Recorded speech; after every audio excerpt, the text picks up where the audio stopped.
முன்னொரு காலத்தில் துறவி ஒருத்தர் மரத்தடியில் தியானம் பண்ணிட்டு இருந்தார். அதே மரத்தோட மரக்கிளையில் ஒரு காகமும் இருந்துச்சு. அந்த காகம் மேலே மரக்கிளையிலிருந்து அழுதுகிட்டு இருந்துச்சு. அது அழுததோட கண்ணீர் அந்த துறவி மேலே விழுந்துச்சு. துறவியும் அந்த கண்ணீர் விழுந்த உடனே அவரோட தியானத்தை திறந்துட்டு அவர் அந்த காகத்திடம், ஏன் அழுது கொண்டிருக்கிற காகமே என்று கேட்டார். அதுக்கு அந்த காகம் அவர்கிட்ட ரொம்ப சோகமாக ரிப்ளை பண்ணிச்சு, நான் என்னோடய வாழ்க்கையவே ரொம்ப வெறுக்கிறேன். நான் கருப்பாக இருக்கிறதுனால யாருமே என்னை விரும்புறதில்ல. எல்லாருமே என்னை விரட்டி விட்டுறாங்க. யாருக்குமே என்னை பிடிக்கலை. அதனால நான் உயிரோடு இருக்கிறத விட செத்து போயிடுறதே நல்லது அப்படின்னு நான் நினைக்கிறேன் அப்படின்னு அந்த காகம் அவர்கிட்ட சொல்லிச்சு. இதையெல்லாம் கேட்ட பிறகு அந்த துறவி காகத்தை நோக்கி, இந்த உலகத்தில் உள்ள படைப்புகள் ஒன்று ஒன்றும் வித்தியாசமானது தான். அந்த வித்தியாசத்துக்கு எல்லாத்துக்கும் ஒரு அர்த்தம் இருக்குது. அதனால இந்த வாழ்க்கையோட அர்த்தத்தை புரிஞ்சு நீ ஒன்று பக்குவப்படுத்திக்கோ. அப்படி பண்ணால் உன்னால் சந்தோஷமாக வாழ முடியும் அப்படின்னு அந்த காகத்துக்கிட்ட துறவி சொன்னார். அந்த பதிலை கேட்டு காகத்துக்கு துறவி சொன்ன பதிலில் எந்த ஒரு திருப்தியுமே இல்லை. அதுவும் இல்லாமல் அந்த காகத்துக்கு அதற்கான புரிதலும் இல்லை. திரும்பவும் காகம் அழ ஆரம்பிச்சது. துறவி அதை பார்த்து, நீ திரும்ப அழாத, நான் என்னோட மந்திரத்தை பயன்படுத்தி நான் உனக்கு பிடிச்ச பறவையாக மாற்றுறேன் அப்படின்னு அந்த துறவி அந்த காகத்திடம் சொன்னார். அந்த விஷயத்தை கேட்ட அந்த காகம் ரொம்ப சந்தோஷத்தோட துறவியை பார்த்து, எனக்கு அன்னப்பறவையை பார்த்தா சந்தோஷமாக இருக்கிற மாதிரி இருக்குது, அது ரொம்ப அழகாகவும் இருக்குது, ஸோ என்னைய அன்னப்பறவையாக மாற்றிடுங்க அப்படின்னு வேண்டிக்கிச்சு. அதுக்கு அந்த துறவி, சரி நான் உன்னை அன்னப்பறவையாக மாற்றுறேன். அதுக்கு முன்னாடி ஒரு நிபந்தனை. முதல்ல அந்த அன்னப்பறவையை பார்த்து நீ வாழ்க்கையில் சந்தோஷமாக இருக்கியா இல்லையான்னு தெரிஞ்சுக்கிட்டு வா. அதன் பின்னாடி நான் உன்னை அன்னப்பறவையாக மாற்றுறேன் அப்படின்னு சொல்லி அனுப்புனார் துறவி. காகமும் இதை கேட்டுட்டு ரொம்ப சந்தோஷத்தோட அன்னப்பறவையை தேடி பறந்து போச்சு. தூரத்தில் ஒரு குளத்தில் ஒரு அன்னப்பறவை நீந்தி கொண்டு இருந்ததை காகம் பார்த்துச்சு.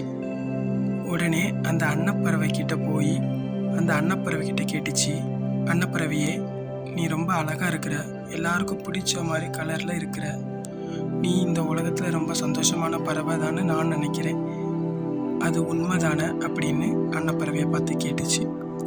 அதுக்கு அந்த அன்னப்பறவை காகத்தை நோக்கி, இல்லை காகமே, நான் சந்தோஷமாலாம் இல்லை. ஏன்னா இந்த உலகத்தில் என்னை விட கலர் நிறைய இருக்கக்கூடிய பறவைங்க நிறைய இருக்குது. அதனால எனக்கு மற்ற கலர் உள்ள பறவைங்களை ரொம்ப பிடிச்சிருந்துச்சு. நான் என்னோடய வாழ்க்கையில் சந்தோஷமாகலாம் இல்லை அப்படின்னு பதில் சொல்லிச்சு. இதை கேட்ட காகத்துக்கு ரொம்ப வருத்தமாக போச்சு. ஏன்னா தான் சந்தோஷமாக இருக்கிற நினச்சிற ஒரு பறவை தான் சந்தோஷமாக இல்லைன்னு சொன்னதை கேட்டு ரொம்ப வருத்தம் அடைஞ்சிச்சு. அதனால் திரும்ப கேட்டுச்சு, அப்போது நீ சந்தோஷமாக இல்லைன்னா எந்த பறவை சந்தோஷமாக இருக்கும்னு நீ நினைக்கிற அப்படின்னு அன்னப்பறவை பார்த்து கேட்டப்போ அதுக்கு அன்னப்பறவை, எனக்கு தெரிஞ்ச வரைக்கும் கிளி அதிகமான கலரில் இருக்குது, அதனால அந்த கிளி தான் உலகத்தில் ரொம்ப சந்தோஷமான பறவைன்னு நான் நினைக்கிறேன் அப்படின்னு அன்னப்பறவை காகத்திட்ட ரிப்ளை பண்ணிச்சு. அங்கேருந்து கிளம்பி கிளியை தேடி போச்சு காகம். கிளியையும் கண்டுபிடிச்சி கிளிக்கிட்ட கேட்டுச்சு காகம், கிளியே, உனக்கு உடம்புல நிறைய கலர்ஸ் இருக்குது, அதனால பார்க்க நீயும் ரொம்ப அழகாக இருக்கு, மக்களும் உன்னை ரொம்ப விரும்புகிறாங்க, ஸோ நீ தானே இந்த உலகத்தில் ரொம்ப சந்தோஷமாக இருக்கிற பறவை அப்படின்னு நான் நினைக்கிறேன், நீ என்ன சொல்கிறத பற்றி அப்படின்னு கேட்டுச்சு. அதுக்கு கிளி காகத்தை பார்த்து, நீ சொல்கிறது கரெக்டு தான், நான் பஞ்சவர்ணத்தில் இருக்கிறேன் தான், ஆனால் இது மக்களுக்கு பிடிச்சிருக்கிற காரணத்தினால எங்களோட குஞ்சுகளை அதோட அம்மா அப்பா கிட்ட இருந்து பிரிச்சுக்கிட்டு அவங்க வீட்டுக்கு எடுத்துகிட்டு போயிடுறாங்க. அதனால எங்களோட வாழ்க்கையில் மனுஷங்களை பார்த்தா பயந்து ஒளிஞ்சிக்கிற நிலைமையில வாழ்ந்துக்கிட்டு இருக்கிறோம். அதனால நாங்கள் ரொம்ப சந்தோஷமான பறவையெல்லாம் இல்லை, நாங்கள் வருத்தத்தில் இருக்கக்கூடியவங்க தான். இதை கேட்டு காகம் மிகவும் சோகம் அடைஞ்சிச்சு. அப்போ நீ சந்தோஷமாக இல்லைன்னா எந்த பறவை தான் அந்த உலகத்தில் சந்தோஷமான பறவைன்னு நீ சொல்கிற? அதுக்கு கிளி காகத்துக்கிட்ட, மயில் தான் என்னை விட ரொம்பவும் கலர் அதிகமாகவும் இருக்கிறது மற்றும் மக்களும் அதை ரொம்ப விரும்புகிறவங்க அப்படின்னு அந்த காகத்துக்கிட்ட அந்த கிளி பதில் சொல்லிச்சு. அதை கேட்ட காகமும் மயிலை தேடி பறக்க ஆரம்பிச்சது. தூரத்தில் ஒரு ஜூவில் ஒரு மயிலை பார்த்துச்சுது. அந்த மயிலை சுற்றி நூற்றுக்கணக்கான மக்கள் அதை பார்க்கறதுக்காக வந்திருந்ததையும் அதை பார்த்துக்கிட்டு இந்த மயிலை பற்றி நினச்சிது. இந்த மயில் ரொம்ப அழகாக இருக்குது, அதனால தான் மக்களும் நிறைய பேர் அடிக்கடி வந்து பார்க்குறாங்க. அதனால இந்த மயில் தான் இருக்கிறதுலே ரொம்ப சந்தோஷமான பறவை அப்படின்னு நினச்சிக்கிட்டு மயிலையும் பார்த்துச்சு. மயிலுக்கிட்ட போயிட்டு, மயிலே மயிலே நீ ரொம்ப அழகாக இருக்கிற, அது மட்டும் இல்லாமல் தினமும் உன்னைய நூற்றுக்கணக்கான மக்கள் வந்து பார்த்து ரசிச்சுட்டு போகிற அளவுக்கு நீ ரொம்ப கொடுத்து வச்சவன், அதனால தான் நீ ரொம்ப சந்தோஷமான பறவைன்னு நான் சொல்கிறேன். இது கரெக்டு தானே அப்படின்னு மயிலை பார்த்து கேட்டதும் ரொம்ப சோகத்தோட மயில் காகத்தை பார்த்து, இல்லை காகமே, நான் ரொம்ப சந்தோஷமாலாம் இல்லை. என்னோடய வாழ்க்கை முழுக்க கூண்டுக்குள்ளே தான் வாழ்ந்துக்கிட்டு இருக்கிறேன். என்னோட இந்த பிரச்சனைக்கு காரணமே என்னோட அழகு தான். நான் இந்த கூண்டில் மாட்டிக்கிட்டு இருக்கிறதுக்கும் காரணம் இந்த அழகு தான். என்னை 100 பேர் பார்க்க வந்தாலும் நான் சுதந்திரமாக எங்கேயும் சுற்ற முடியாது.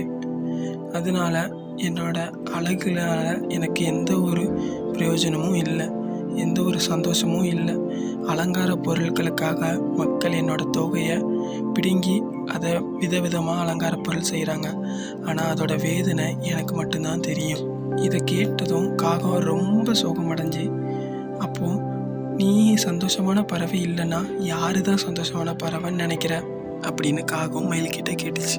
அதுக்கு மயில் காகத்துக்கிட்ட, நான் நினச்சது என்னென்னா ரொம்ப சந்தோஷமாக இருக்கிறது காகங்களான நீங்கள் தான்.